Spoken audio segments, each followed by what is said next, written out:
May 9th, 1873. Billy Toll stood in the doorway of the Bender cabin and knew something was wrong. The smell hit him first. Not the smell of death exactly.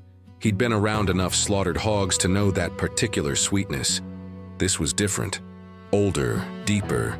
Like the earth itself had gone rotten, the cabin was empty. Table in the center of the room, chairs scattered. A cloth partition dividing the single room in half. Flies moved in slow circles near the floor. The afternoon light came through the single window at an angle that made the dust look like ash. Billy's wife stayed outside.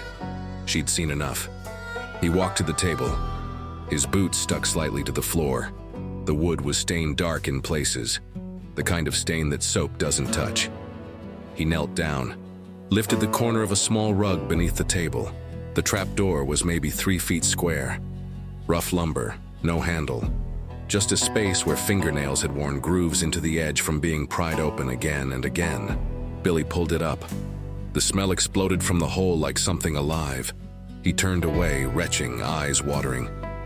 When he could breathe again, he looked down into the pit, 5 feet deep. Empty now. But the earth at the bottom was black and wet, and it wasn't from rain. "Get the sheriff," he told his wife. "Get everyone." By sunset, they were digging in the orchard. The apple trees the Benders had planted 2 years ago. Young trees, but growing well, especially in certain spots. The first body came up as the light was failing. A man. Skull caved in from behind. Throat cut so deep the spine showed white. They kept digging. By midnight, they'd found 11 bodies. Men, women, a child small enough to fit in a flour sack, buried in shallow graves under the trees that had been fed by their decomposition. And the Benders, John Sr., Elvira, John Jr., and the beautiful Kate, were gone, vanished into the Kansas prairie like smoke. No trail, no trace, as if they'd never existed at all. But they had existed. For 2 years, they'd operated their small inn on the Osage Trail, serving meals and offering beds to travelers passing through the loneliest stretch of prairie in southeastern Kansas. And for 2 years, certain travelers, the ones who came alone, the ones no one would miss immediately, had stopped at the Bender cabin and never left. This is not fiction. This happened. But before the discovery, before the ground gave up its dead, before the horror became legend, this place was just another cabin on the prairie, and the Benders were just another pioneer family trying to survive on the edge of civilization, or so everyone thought. Kansas, 1870. The prairie was an ocean of grass that moved like water when the wind blew, tall grass that reached a horse's belly, stretching in every direction until it met the sky at a horizon so flat and distant, it seemed like the edge of the world. No trees except along the creeks. No shelter. No mercy. This was Labette County, southeastern Kansas, less than a decade past the Civil War. Land that had been opened for settlement under the Homestead Act. 160 acres free to anyone willing to live on it, work it, survive it for 5 years. It attracted a particular kind of person.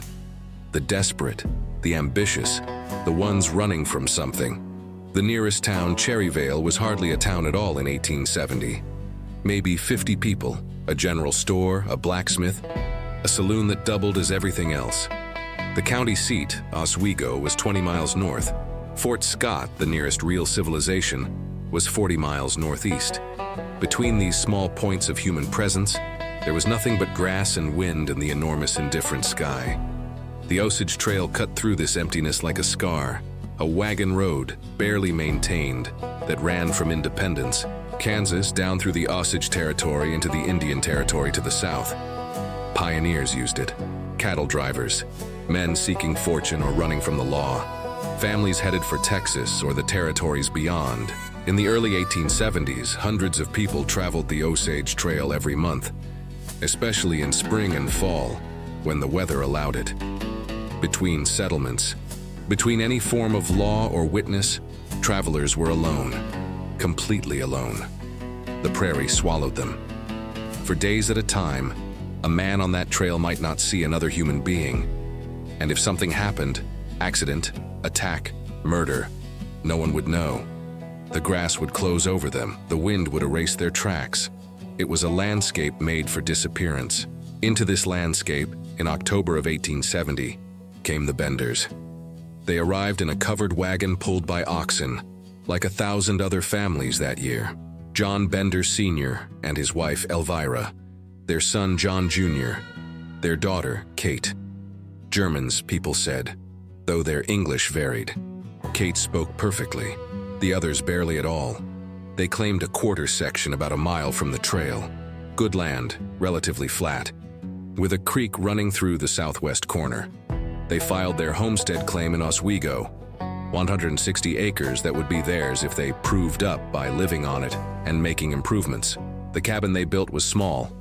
One room, maybe 16 by 20 feet. Log construction, poorly chinked. You could see daylight through the gaps. Dirt floor. A single window. Roof of prairie sod that leaked when it rained and grew grass in the spring. Inside, they hung a canvas partition across the middle. The front half became their inn. A table, some chairs, shelves stocked with canned goods, tobacco, ammunition. The back half was their private quarters hidden from view. No one was ever allowed behind that curtain. They planted apple trees in the orchard plot behind the cabin. Maybe 20 trees in neat rows. For a family planning to farm and settle, this was normal. Fruit trees took years to produce.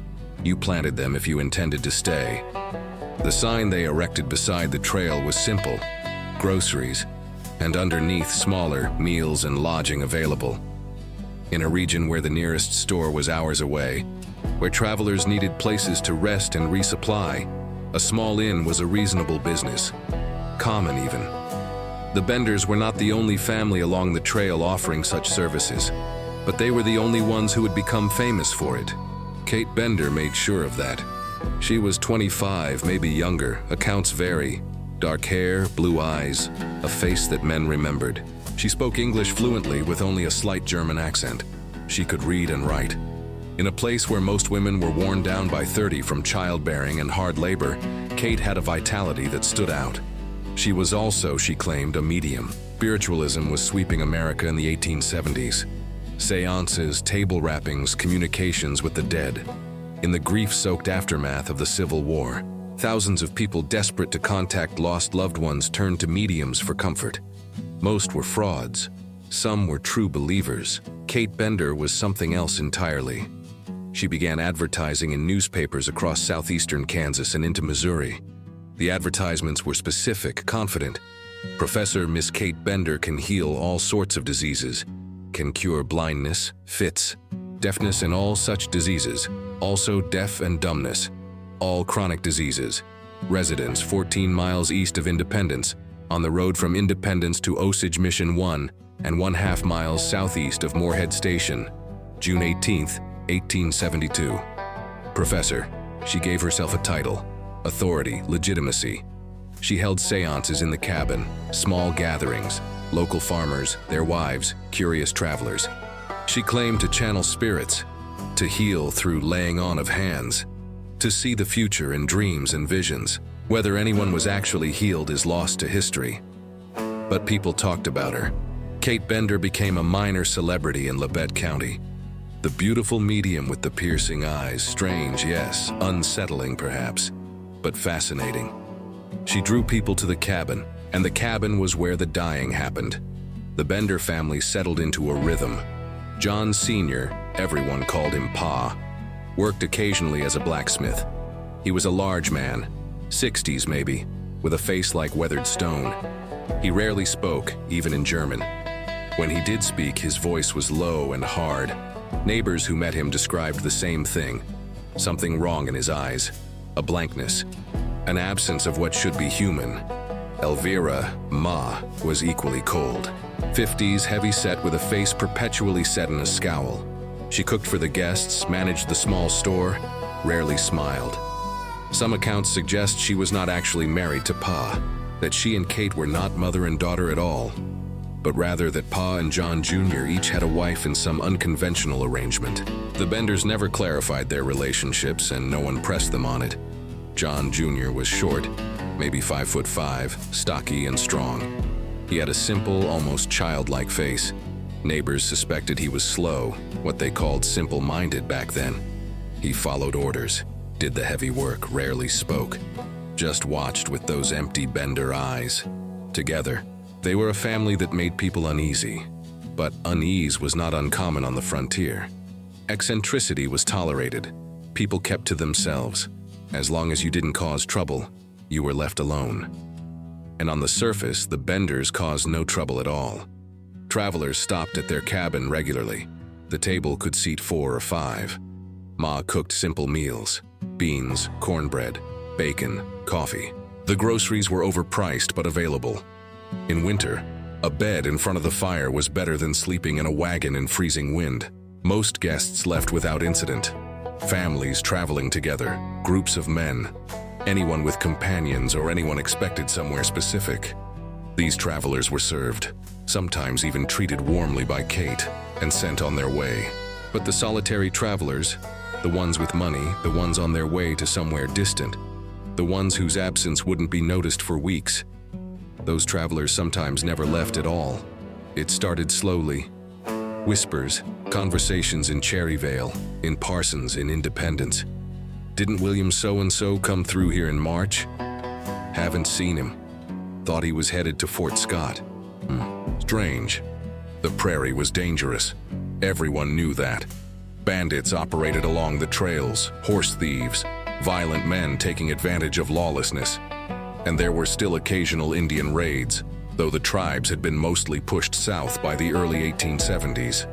When people disappeared, no one immediately suspected murder. They suspected accident, misfortune, bad luck. A man's horsed him. He breaks his leg. He dies of exposure. The wolves get to him before anyone finds the body. This happened. The frontier consumed people. So when George Launcher disappeared in December 1872, along with his 18-month-old daughter, people were concerned but not shocked. Launcher was traveling from Independence to his homestead. He never arrived. His wife waited, searched, asked questions, no answers. When John Boyle disappeared in January 1873, his family assumed he'd gotten lost in a snowstorm. He was traveling alone, headed south. Last seen near Cherryvale, never seen again.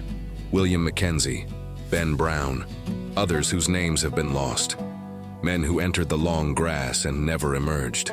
And always, if you traced their route backward, if you asked around carefully, someone would say, "I think he might have stopped at the Benders' place," but no one connected the pattern. Not yet. The Benders kept their secret behind the canvas curtain, beneath the trapdoor under the table, in the dark earth of the orchard. They planted their trees. They greeted travelers with Kate's charming smile. They offered food and rest. And when the conditions were right, when a guest was alone, when night had fallen, when no one else was expected on the trail, the hammer came down from behind the curtain, and another body disappeared into the Kansas soil. For 2 years, this continued. 2 years of ordinary frontier life interrupted by moments of calculated violence. 2 years of a family living double, smiling at neighbors while burying the dead. Kate advertised her spiritual powers. Ma cooked beans and cornbread. Pa sharpened blades in his blacksmith shed. John Jr. dug holes in the orchard. And the prairie kept their secret, as it had kept so many others, till March 1873, when a man named Dr. William York made the mistake of traveling alone, carrying money, and stopping at the Bender cabin for a meal. His disappearance would unravel everything. But at that moment, in the early spring of 1873, the Benders still felt safe, still believed the isolation that protected them would last forever, still thought they could disappear men into the earth and face no consequences. The prairie was vast, the law was distant, and the Benders had been very, very careful. They had no way of knowing that Dr. York's brother was a man who would not stop asking questions, a man with resources, connections, and the stubborn refusal to let his brother's death go unanswered. They had no way of knowing that their time was running out. The apple trees kept growing, the wind kept blowing, and beneath the Kansas soil, 12 souls waited to be found. Dr. William York left Independence, Kansas on the morning of March 9, 1873. He was headed to Fort Scott, about 40 miles northeast, to visit his brother, Colonel Alexander York. The trip should have taken a day and a half, maybe 2 if the weather turned. He never arrived. York was a physician, well-respected, 44 years old. He had money in his saddlebags. Not a fortune, but enough to make the trip worthwhile if someone knew he was carrying it. He traveled alone, as he often did. He knew the trail. He'd made the journey before. It was a Tuesday, cold for March, but clear. Good traveling weather. He rode southeast from Independence on the Osage Trail, the same route hundreds of others took every month. The prairie was waking from winter, the grass still brown but beginning to green at the roots. The creeks were high with snowmelt. Around midday, he would have reached the stretch of trail where the Bender cabin sat, maybe a quarter mile off the main road. A small structure, smoke rising from the chimney. A sign advertising groceries and meals. For a man who'd been riding since dawn, the promise of hot coffee and a chance to rest his horse would have been appealing. We don't know exactly what happened next. No witnesses survived to tell it. But we can reconstruct the likely sequence based on what was found later, based on the other victims, based on the pattern the Benders had perfected over 2 years. York would have tied his horse outside, knocked on the door, or simply entered. Frontier hospitality didn't require formal announcement. Kate would have greeted him.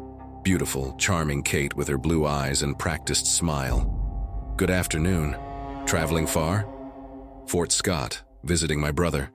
"Long ride, you must be hungry." The interior of the cabin was dim. The single window didn't provide much light. The table was in the center of the room, positioned carefully. 4 chairs around it. The canvas partition hung behind, dividing the space. Kate would have offered him a seat. "Here, sir. Best spot. Back to the fire. Warmth on a cold day." The chair faced away from the curtain. Ma would have been cooking, beans probably, bacon, cornbread. The smell would have been good after hours in the cold. It might have been outside, or sitting silent in the corner. John Jr. somewhere in the back, behind the curtain, out of sight. York would have relaxed, paid for his meal, maybe 50 cents, made small talk with Kate while waiting for the food. "You travel alone?" she would have asked. Always that question. "Yes, my brother expects me tomorrow." "Tomorrow?" A pause. "That's nice. Family is important." The meal came. He ate. The warmth of the room after the cold prairie, the fatigue of travel, the sense of being inside somewhere safe, all of it would have lowered his guard. He wouldn't have heard the movement behind the curtain, wouldn't have seen the hand reaching through with the hammer raised. The blow came from behind, a blacksmith's hammer, 4 pounds of iron, swung with full force at the back of the skull. The sound, witnesses later said when they demonstrated with melons, was like a muffled crack, wet and final. York would have pitched forward, probably already dead or dying. His body fell through the trapdoor someone had opened beneath the table. The same trapdoor Billy Toll would find 2 months later. In the pit, 5 feet down, John Jr. or Pa would have been waiting. A knife, one cut across the throat to be certain. Blood draining into the earth floor. Then the systematic work. Empty his pockets. Take the money. Take the watch, the valuables, anything worth keeping or selling. Strip the body if the clothes were good quality. Drag it out the back of the cabin to the orchard. Dig a shallow grave between the apple trees. Roll the body in. Cover it. Pat the earth down. Maybe plant another tree on top to explain why the soil was disturbed. The horse would have been led away, taken somewhere distant and sold. Or killed and butchered if selling was too risky. The saddle hidden or burned. By nightfall on March 9th, Dr. William York had ceased to exist. Another traveler swallowed by the prairie. Another family waiting for someone who would never come home. Except this time, the family didn't wait quietly. Colonel Alexander York was not a man who accepted easy answers. When his brother didn't arrive at Fort Scott by March 11th, he was concerned. By March 12th, he was alarmed. By March 13th, he was on his horse riding the back trail, searching. York was a politically connected man. He'd served in the Union Army during the Civil War, held positions of authority, knew people. He had resources, and he had the kind of relentless personality that didn't stop asking questions until he had answers. He rode from Fort Scott back toward Independence, asking at every cabin, every settlement, every point along the trail, "Have you seen my brother? Dr. William York, 44, riding a bay horse, headed to Fort Scott. Most people hadn't seen him. A few thought maybe they had. Hard to remember one traveler among so many. But the trail led southeast, and eventually York reached the area around Cherryvale. "Try the Benders," someone said. "They run an inn, lots of travelers stop there." York rode to the Bender cabin on March 16th, a week after his brother had disappeared. Kate answered the door. Colonel York introduced himself, described his brother, asked if he'd stopped there. "Yes," Kate said without hesitation. "I remember him. A doctor, you said? He had coffee and a meal. Seemed in good spirits, paid, and left heading northeast. When was this? A week ago? Maybe 8 days?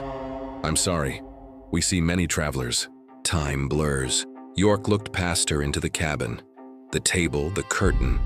Everything seemed normal. Rustic, rough, but normal. Did he mention where he was going specifically? "Fort Scott, I believe he said. To visit family." "I'm his family." Kate's expression didn't change. "Then I hope you find him, sir. The prairie can be dangerous. Perhaps he took a wrong turn or his horse went lame." York thanked her and left. But he didn't believe her. Something in the way she answered, too smooth, too practiced. The way she'd mentioned the prairie being dangerous, as if suggesting he look elsewhere.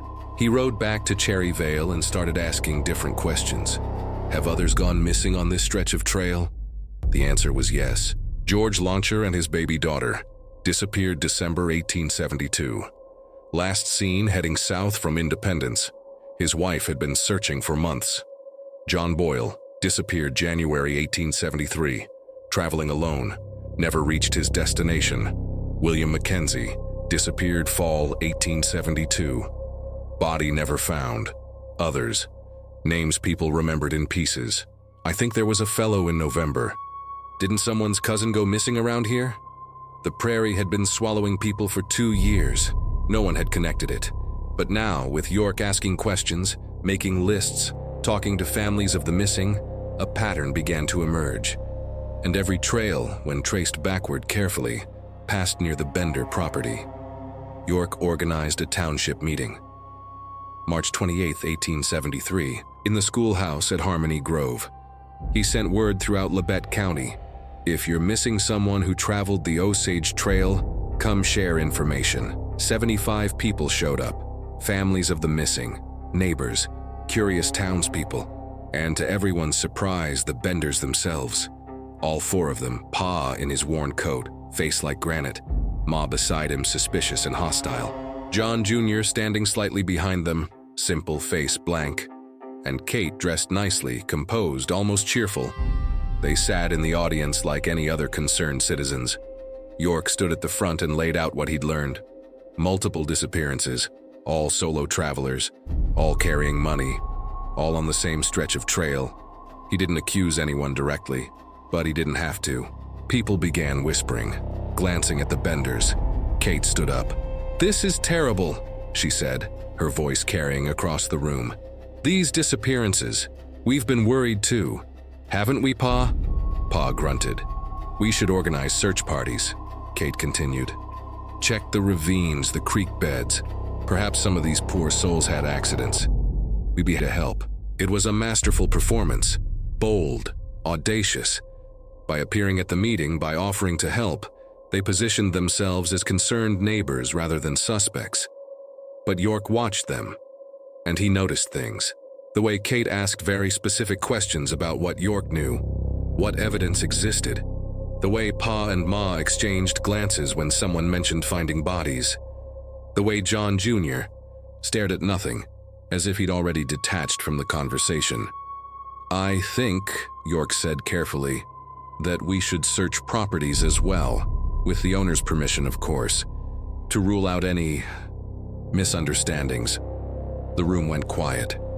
"Are you suggesting we're hiding something?" Kate's voice was still pleasant, but there was steel underneath. "I'm suggesting we search everywhere. The prairie, the cabins, the outbuildings. If we're thorough, we'll find answers." Kate smiled. "Of course.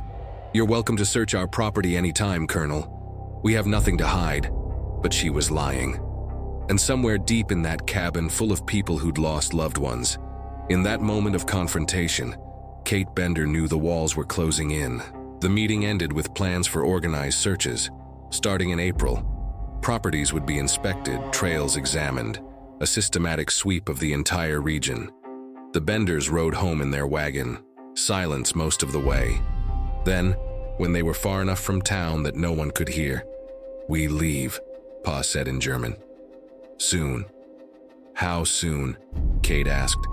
"Before they search." They had maybe a week, 2 at most. The searches would start in early April. If they were going to run, it had to be now.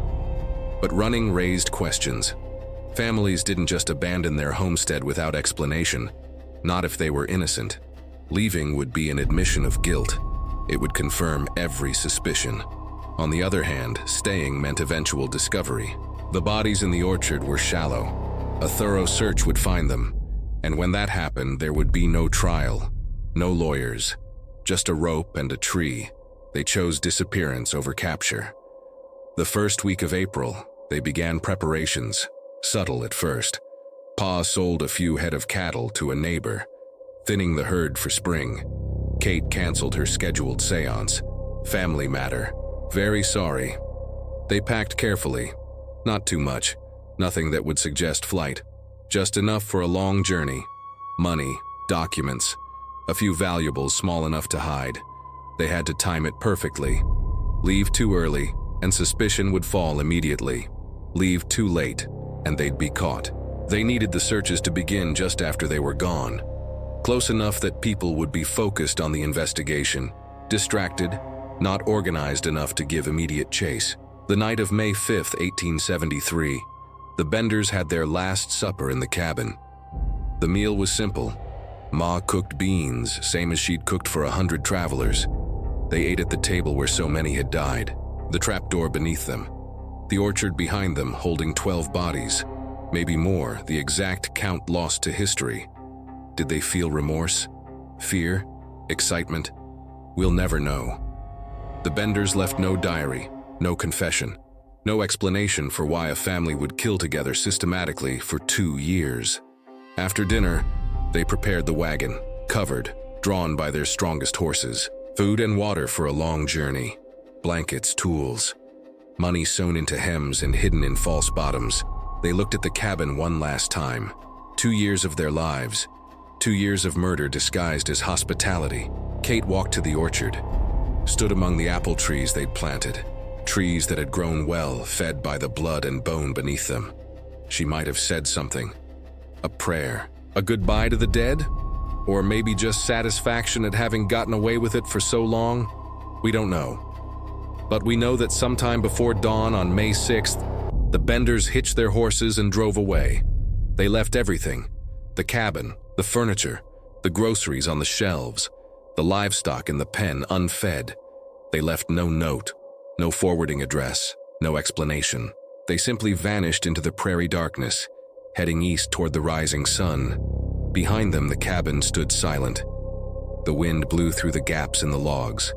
The trapdoor waited under the table, and in the orchard, the earth kept its secrets for 3 more days. 3 days during which the Benders put as many miles as possible between themselves and Labette County. 3 days of hard travel, avoiding main roads, staying off the trail, moving like ghosts through the landscape that had hidden them so long. By May 9th, when Billy Toll finally opened that trapdoor and started digging in the orchard, the Benders were gone. Completely gone. But what Billy found would ignite a manhunt that would span decades and cover a continent. The Kansas prairie was about to give up its dead. Billy stood over the trapdoor, staring into the pit, and understood that he was looking at a killing floor. The earth at the bottom was black. Not the rich black of good soil, but the oxidized black of blood that had soaked in and dried and soaked in again over months. Years. The walls of the pit were smooth from bodies being dragged across them. Scratch marks in the dirt where fingernails had clawed. Whether from victims or from the Benders pulling corpses out, it was impossible to say. The smell was unbearable. Sweet and rotten and heavy. The kind of smell that gets into your throat and stays there. Billy backed away from the hole, went outside, and vomited in the grass. "We need to dig," he told the men who'd gathered. in the orchard. They started at sunset and worked through the night by torchlight. The first grave was 18 inches down, shallow, just deep enough to hide the shape of a body from casual observation. The soil came up easily. It had been turned recently, within the last 2 years. When the spade hit something solid, one of the men knelt down and brushed the dirt away with his hands. A face looked back at him, or what had been a face. The flesh was gone in places, leathered in others, but the expression remained, mouth open, eyes hollow, the final moment of death preserved in decay. They lifted the body out carefully. A man, middle-aged, still wearing the rotted remains of traveling clothes. The back of his skull was crushed inward. A single massive blow. The neck showed a deep cut, clean and deliberate, from one side to the other. "Keep digging," someone said. The second grave was 3 feet from the first. Another man. Same injuries, blunt trauma to the rear of the skull, throat cut. His pockets were turned out, empty. His boots were gone. Third grave, fourth, fifth. By midnight, they'd uncovered 7 bodies. The men worked in silence now, faces grim, jaws set. Some of them recognized the dead, neighbors, travelers they'd met, men who'd asked directions and never been seen again. The 8th body was small. Too small. They almost missed it because it was buried with the 9th body. A woman, maybe 30, dress rotted but still recognizable, and clutched against her chest, arms wrapped around it, was an infant. 18 months old. The size matched George Launcher's missing daughter, the baby who disappeared with her father in December. She'd been buried alive. They could tell because her tiny fingers were still gripping her mother's dress, and her face was pressed into the woman's shoulder, as if trying to hide from the darkness and the suffocating earth. The mother's hands were still around her, trying to protect her, even in death. One of the men, a father of 5, walked away from the grave and didn't come back. They found 11 bodies that night. Some accounts say 12. The exact number was never confirmed because by morning, when word spread, hundreds of people descended on the property.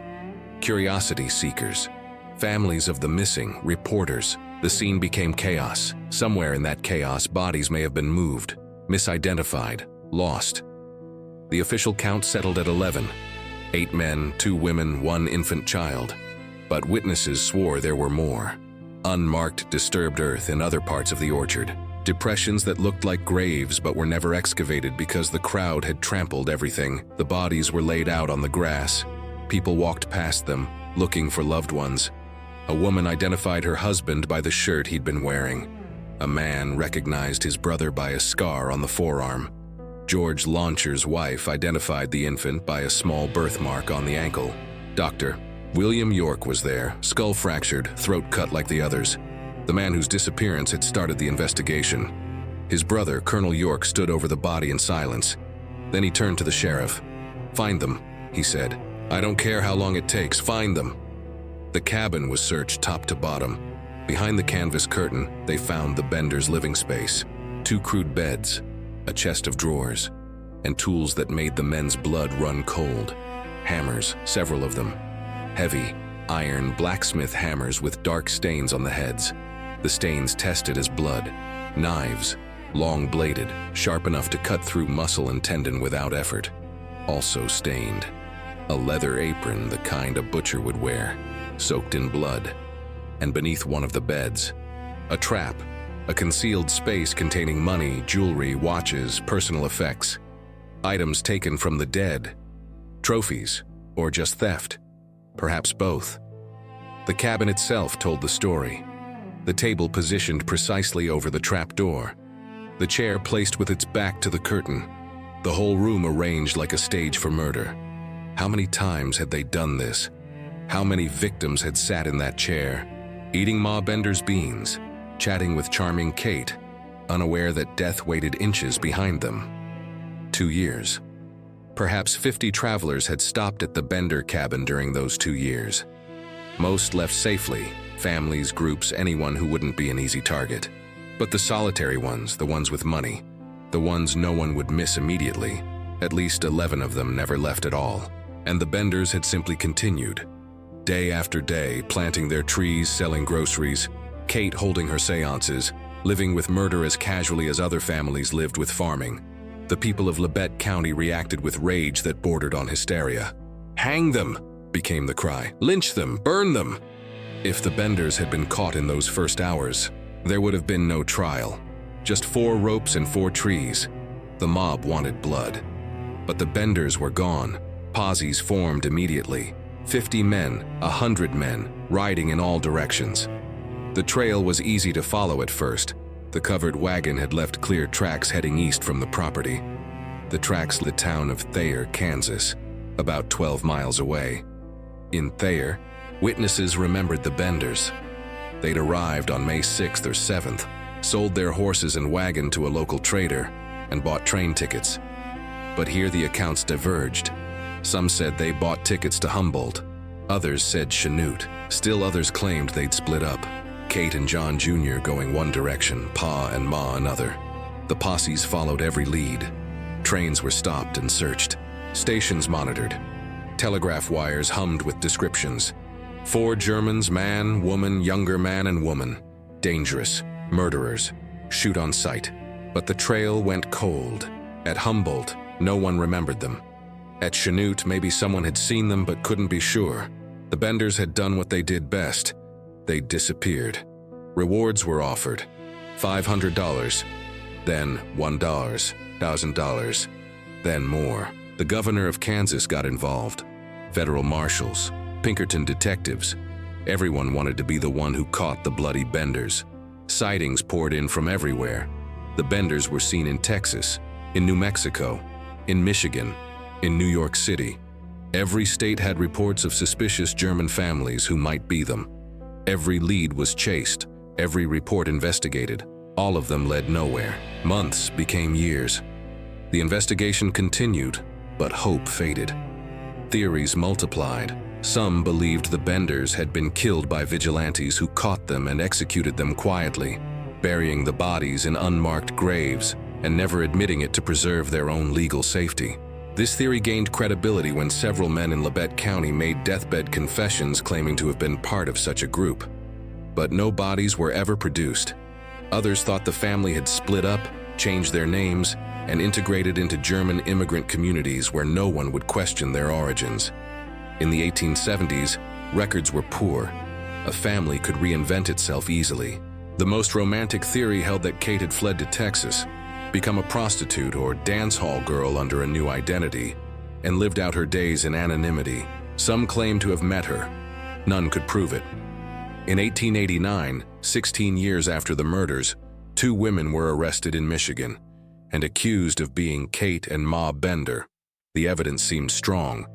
They matched descriptions, spoke German, were the right age. They were extradited to Kansas for identification. Dozens of witnesses who'd known the Benders were brought to look at them. The problem: after 16 years, memory fades. Some swore these were the Benders. Others swore they weren't.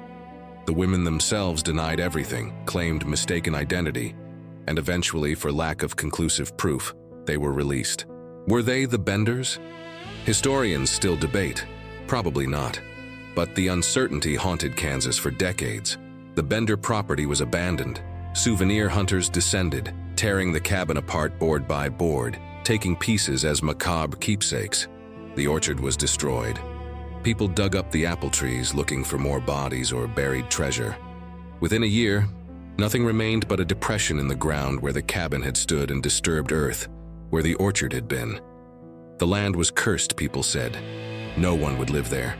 For decades it sat empty, growing over with prairie grass, as if the earth wanted to erase what had happened. The Bender case became legend.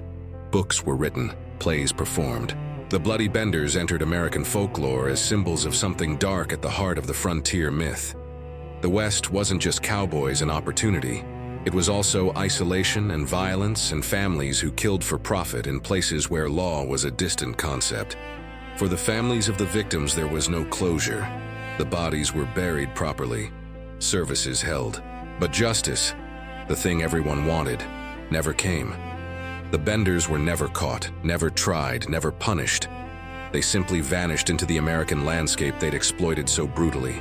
leaving behind 12 graves and a question that would never be answered. How does an entire family disappear? Some ghosts are never laid to rest. Some crimes are never solved. Some killers are never caught. The Benders proved that in 1870s, America, in the vast empty spaces between towns, you could murder systematically for years. You could bury your victims in your orchard and plant trees over them. You could smile at your neighbors and attend community meetings and hold seances and pretend to be normal. And if you were smart enough, ruthless enough, and lucky enough, you could disappear before the reckoning came. The Kansas prairie kept many secrets. The Benders were just the ones who got away. In Cherryvale today, there's a small museum. Photographs of the cabin, artists' renderings of the family, maps of the property. The hammers and knives are long gone, lost to time, or taken as evidence that was never needed for a trial that never happened. Tourists visit, take pictures, ask the same questions everyone has asked for 150 years. What happened to them? Where did they go? Are they really gone? No one knows. And that's the horror that outlasted even the murders themselves. Justice deferred is justice denied. And in the case of the bloody Benders, justice wasn't just denied. It vanished into the same prairie wind that carried away 4 killers and left behind only bodies, questions, and the terrible knowledge that evil doesn't always pay a price. Sometimes it just walks away. The Benders are still out there, somewhere in the American nightmare, wandering the borderlands between history and legend, forever beyond reach, forever unpunished. 12 souls in the Kansas earth, and 4 ghosts that were never caught. This is not fiction. This happened.